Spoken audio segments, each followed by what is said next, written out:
गंगा नदी बहुत पवित्र है। उसी नदी के किनारे एक साधु रहते थे। साधु का नाम था शिवानंद। शिवानंद बहुत ही सरल और दयालु थे। वे हमेशा ध्यान में लीन रहते थे। शिवानंद जी बहुत विद्वान भी थे। वे वेदों और पुराणों के झांता थे। लोग दूर दूर से उनसे ज्ञान प्राप्त करने आते थे। सब लोग शिवानंद जी का बहुत सम्मान करते थे। वे एक सच्चे साधु थे। शिवानंद जी के पास जादुई शक्तियां भी थीं।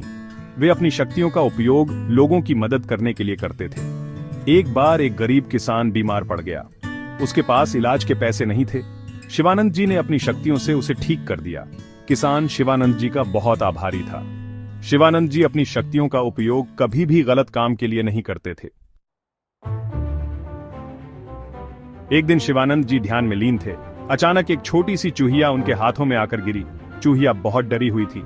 एक बाज उसे लेकर उड़ रहा था, लेकिन बाज की पकड़ ढीली पड़ गई और चूहिया नीचे गिर गई। शिवानंद जी ने चूहिया को देखा। शिवानंद जी को चूहिया पर दया आ गई।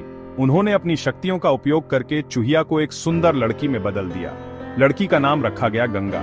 गंगा अब शिवानंद जी के साथ ही रहने लगी। शिवानंद जी ने गंगा को पढ़ाना लिखाना शुरू कर दिया।